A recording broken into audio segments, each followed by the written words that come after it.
Sir, मैंने पता किया है कि वहाँ पर कई सारे गैर कानूनी सामानों की डीलिंग होती है, इसलिए हमने उस जगह को पूरी तरह से सील कर दिया है। लेकिन आपको फिक्र करने की ज़रूरत नहीं है। हमने वहाँ पर रखे गए सारे सामानों को जब्त कर लिया है, जिसमें से ज़्यादातर AK-47 राइफल, हैंड ग्रेनाइट और RDX है। ब्रिगेडियर सर बोले, तुम्हें क्या लगता है मेजर, कि क्यों इतने सारे हथियारों की तस्करी जयपुर में की जा रही है? क्या वो लोग कुछ बड़ा करने का सोच रहे हैं? आरफ बोला, मुझे कुछ पता नहीं है सर, लेकिन इतना मैं कह सकता हूँ कि उन लोगों का इरादा बिल्कुल भी ठीक नहीं है। इतनी भारी मात्रा में RDX, AK-47 और हैंड ग्रेनाइट उन्होंने मंगवाया है तो उन लोगों का प्लान भी बड़ा होगा, और अगर ऐसा हुआ तो हमें शायद से जयपुर में रेड लाइट अलर्ट करना पड़ सकता है। ब्रिगेडियर सर सिर हिलाते हुए बोले, तुमने सही कहा, हमें अब छानबीन करनी शुरू कर देनी चाहिए, वरना पता नहीं क्या हो जाए।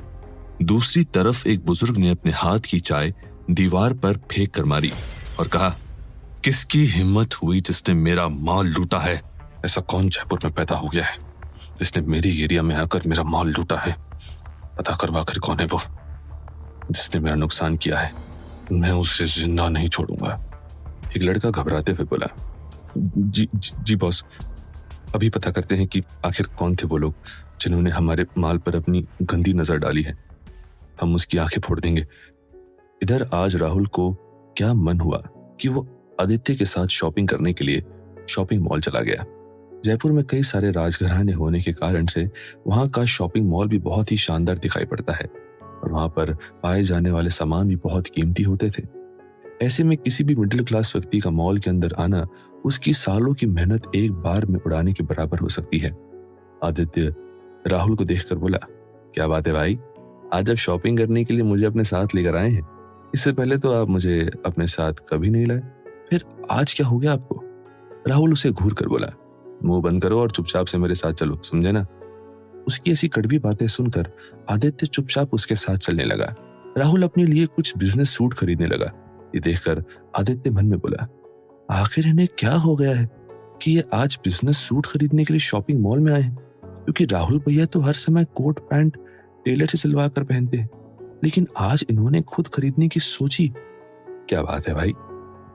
भाई का बदला हुआ अंदाज मुझे कुछ पल्ले नहीं पड़ रहा है। आखिर इसे हुआ क्या है?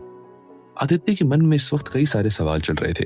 वो अपने आप को काबू नहीं कर सका और बोल पड़ा, भाई आप अचानक अपना सूट शॉपिंग मॉल से क्यों खरीद रहे हैं? आपकी तबीयत तो ठीक है ना? राहुल कुछ नहीं बोला और पेमेंट देकर कॉफी शॉप में जाकर बैठ गया। आदित्य भी उसके साथ साथ कॉफी शॉप में आ गया। उसकी नजरें बार बार राहुल के ऊपर जा रही थी, जो इस वक्त अपनी नजरें मोबाइल में गड़ा कर कॉफी पी जा रहा था। आदित्य को अपनी ओर घूरता देख राहुल ने अपना सिर उठाकर आदित्य की ओर देखा, जिससे आदित्य अपना सिर नीचे झुकाकर कॉफी पीने लगा।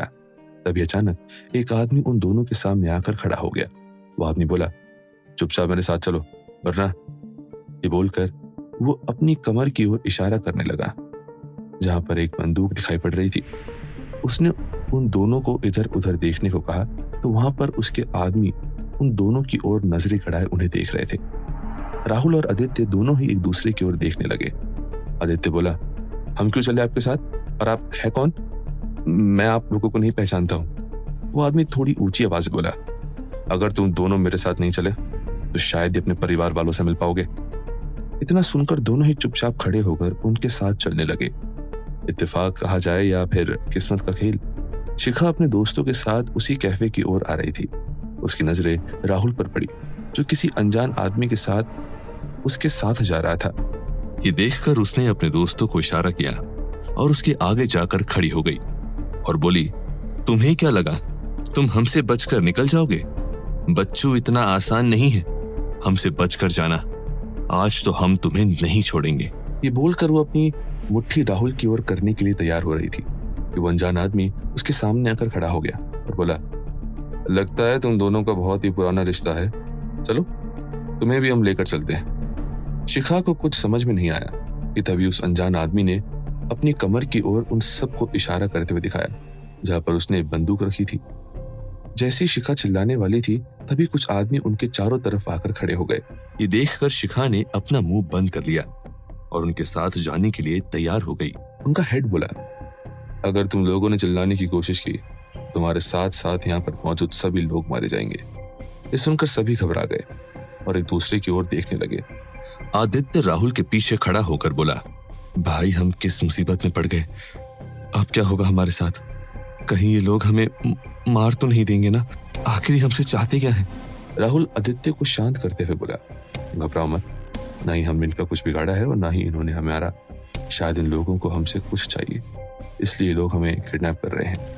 वो सभी लोग राहुल आदित्य के साथ साथ शिखा और उनके दोस्तों को भी लेकर चले गए। उस आदमी ने सबको गाड़ी में बैठने के बाद किसी को कॉल करके कहा, बॉस हमने उन्हें पकड़ लिया है और उनके साथ कुछ और लोग भी हैं जो उन्हीं के साथ थे, इसलिए ना चाहते हुए भी हमें उन लोगों को साथ में लाना पड़ा वरना हम किसी मुसीबत में पड़ जाते। दूसरी तरफ से आवाज आई, ठीक है उन सबको लेकर हमारे नए अड्डे पर आओ, क्योंकि पुराने अड्डे पर तो मिलिट्री वालों ने अपना डेरा जमाया हुआ है, हम उस जगह पर जा नहीं पाएंगे, ठीक है? वो आदमी बोला, आप फिक्र मत करिए बॉस, हम इन लोगों को नई जगह पर लेकर आ रहे हैं, आप बस वहां के लोगों को अलर्ट रहने के लिए बोल दीजिए। दूसरी तरफ से किसी ने कहा, ठीक है। इतना कहने के बाद कॉल कट गया। उधर उसका बॉस हंसते हुए बोला, अब मुझे मेरा सामान वापस जरूर मिलेगा वरना मैं इन लोगों को जान से मार दूंगा। ये बोलकर वो जोर जोर से हंसने लगा। दूसरी तरफ बेस कैंप के अंदर आरव अपने मोबाइल पर श्रेया से वीडियो कॉल पर बातें कर रहा था। उसने कहा, वैसे तुमने जो तस्वीर भेजी थी उसमें तुम बहुत ही खूबसूरत दिखाई दे रही थी। श्रेया शर्माते हुए बोली, थैंक यू सो मच। वैसे आप कब आ रहे हैं? आपको देखे कई दिन हो गए, कब आओगे बोलो ना। उसकी बात सुनकर आरव बोला, तुम फिक्र मत करो मेरी राजकुमारी, मैं जल्द ही तुम्हारे पास आने वाला हूँ। दरअसल काम ज्यादा हो गया है, इसी वजह से मैं महल नहीं आ पाया। लेकिन तुम बताओ तुम्हारा क्या हाल है, और तुम ऑफिस बराबर जा रही हो ना? श्रेया बेड पर लेटते हुए बोली, ऑफिस तो मैं बराबर जा रही हूँ, लेकिन मुझे तुम्हारी याद सताती है। आरव मुस्कुराते हुए बोला, तुम चिंता क्यों करती हो, अगले साल हमारी शादी होने वाली है, उसके बाद हम दोनों साथ ही रहेंगे। श्रेया बोली, मुझे तो लगता है कि आप मुझे भूल ही गए हो, ना ही कॉल करते हो ना ही मेरे मैसेजेस के जवाब देते हो। आरव एक्सप्लेन करते हुए बोला, अरे बाबा मैं काम में बिजी रहता हूँ, इसी वजह से तुम्हें कॉल नहीं कर पाता और तुम्हारे मैसेज का जवाब नहीं दे पाता, लेकिन जब भी फ्री रहता हूँ तो तुम्हें कॉल जरूर करता हूँ। श्रेया मुंह बनाते हुए बोली, आप तो सिर्फ कभी कभार ही मेरे मैसेजेस और फोन कॉल का जवाब देते हैं। पता है मैं अगर आपको एक पल भी ना देखूं तो मुझे कैसा लगता है? आप तो मेरे इतने पास हैं लेकिन फिर भी दूर है। आरव दोनों कान पकड़ते हुए बोला, ठीक है मेरी राजकुमारी, अगली बार मैं जब भी तुम्हारे पास आऊंगा तो तुमसे दूर नहीं जाऊंगा, ठीक है? श्रेया ना चाहते हुए भी गर्दन हिलाकर बोली, ठीक है मैं तुम्हारा इंतजार करूंगी। तभी एक सोल्जर आरव के पास दौड़ कर आया और उसके कान में कुछ बोला, जिसे सुनकर आरव ने श्रेया को देखकर कहा, अच्छा मेरी राजकुमारी, मुझे एक जरूरी काम से जाना है, पर मैं तुम्हें रात को कॉल करता हूँ, ठीक है? श्रेया उसे आंख मारकर बोली, ठीक है बाय। आरव बाय बोलकर कॉल कट कर देता है। उसने उस सोल्जर की ओर देखकर कहा, क्या कहा तुमने, जरा फिर से कहो। सोल्जर घबराते हुए बोला, सर हमें किसी ने अननोन नंबर से एक वीडियो भेजा है, कई मासूम लड़के और लड़कियों को किडनैप किया हुआ है। आरव मेन रूम की ओर जाते हुए बोला, कुछ पता चला कौन है वो इंसान? सोल्जर बोला, सर हमारे टेक्नीशियन अभी भी पता कर रहे हैं कि वो नंबर किसका है और कॉल कहां से आया था। आरव जैसे ही उस कमरे के अंदर घुसा तो उसकी नजर प्रोजेक्टर पर चल रही वीडियो पर पड़ी, जहां पर आदित्य राहुल के साथ साथ शिखा सेन और उसके सभी दोस्तों को बंदी बनाया हुआ था। तभी ब्रिगेडियर सर आरव के पास आकर बोले, पता नहीं किसने हमें ये वीडियो भेजा है, जिसमें कई मासूम बच्चों को किडनैप करके रखा गया है, और तो और ये बच्चे कोई मामूली बच्चे नहीं दिखाई दे रहे, क्योंकि इनका पहनावा देखकर हम पता कर सकते हैं कि ये कोई अमीर घर के बच्चे हैं। अगर रात तक वो बच्चे घर नहीं पहुंचे तो ये वीडियो जयपुर में आतंक मचा सकता है, इतना समझ लो। तभी अचानक से आरव का फोन बजने लगा। उसने जैसे ही मोबाइल देखा तो अननोन नंबर फ्लैश कर रहा था। उसने फोन उठाकर कहा, हेलो। दूसरी तरफ से एक आदमी की आवाज आई, तुम्हें मेरा तोहफा मिल ही गया होगा मेजर आरव सिंह। आरव बोला, कौन हो तुम और तुम्हें मेरा नंबर कहां से मिला? इतना कहते कहते उस टेक्नीशियन को इस अननोन नंबर को ट्रैक करने के लिए भी बोल दिया। वो आदमी हंसते हुए बोला, मैं कौन हूँ? तुम ये जानकर क्या करोगे, पर हाँ मुझे तुमसे मतलब है, समझे? फिर वो आदमी अपना लहजा बदलते हुए बोला, तुमने बीती रात को जो मेरा सामान जब्त किया है उसे वापस मेरे पास भेज दो, मैं इन बच्चों को सही सलामत छोड़ दूंगा। वरना मैं क्या कर सकता हूँ तुम्हें अच्छे से पता है। आरव बोला, अगर तुमने किसी को भी चोट पहुंचाने की कोशिश की ना तो समझ लेना तुमने अपनी मौत को बुलावा दिया है। वो आदमी हंसते हुए बोला, तुम उसकी फिक्र मत करो, लेकिन आज रात 10 बजे मैं तुम्हें दोबारा कॉल करूंगा और तुम्हें अकेले ही मेरे सभी आदमियों के साथ मेरे सामानों को भी लेकर आना है। जगह और समय मैं तुम्हें बता दूंगा। इतना बोलकर वो आदमी कॉल कट कर देता है। आरव गुस्से में अपने फोन को घूरते हुए बोला, तुमने अपनी जिंदगी की सबसे बड़ी गलती की है, तुम्हें इसकी सजा बराबर मिलेगी और वो है तुम्हारी मौत। मानो उस समय उस कमरे में बस आरव की ही आवाजें गूंजने लगी, तुम्हारी मौत। वहां पर मौजूद सभी ऑफिसर्स आरव के गुस्से को देखकर कांप से गए, क्योंकि उन्हें पता था कि मेजर आरव सिंह को आपे से बाहर हो जाना मतलब दुश्मनों का जड़ से खत्म होना। ब्रिगेडियर सर आरव से बोले, इसका कॉल था और उसने क्या डिमांड किया है? आरव बोला, पता नहीं सर, लेकिन उसने कहा है कि पिछली रात को हम जितने भी सामान और उनके लोगों को यहाँ मिलिट्री बेस में लेकर आए थे, हम उन्हें दोबारा उनके हवाले कर दें। ये सुनकर ब्रिगेडियर सर बोले, पागल हो गए हो क्या?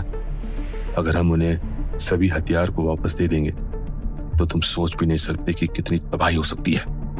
आरव बोला, सर आपने वीडियो में जो जीन्स टॉप पहनी हुई लड़की को देखा जो वहां पर बंदी बनी हुई है? ब्रिगेडियर सर ने अपनी गर्दन हाँ मिलाते हुए कहा, तो क्या? आरव बोला, सर वो लड़की कोई मामूली घर की बेटी नहीं है सर, उसका नाम शिखा सेन है, सेन खानदान की इकलौती बेटी। कौन है जिसने आदित्य, राहुल, शिखा और उसके दोस्तों को किडनैप किया है? आखिर उनका मकसद क्या है? और क्या आरव उस शख्स को ढूंढ पाएगा जिसने ये सब किया है, या हार मानकर उन्हें हथियार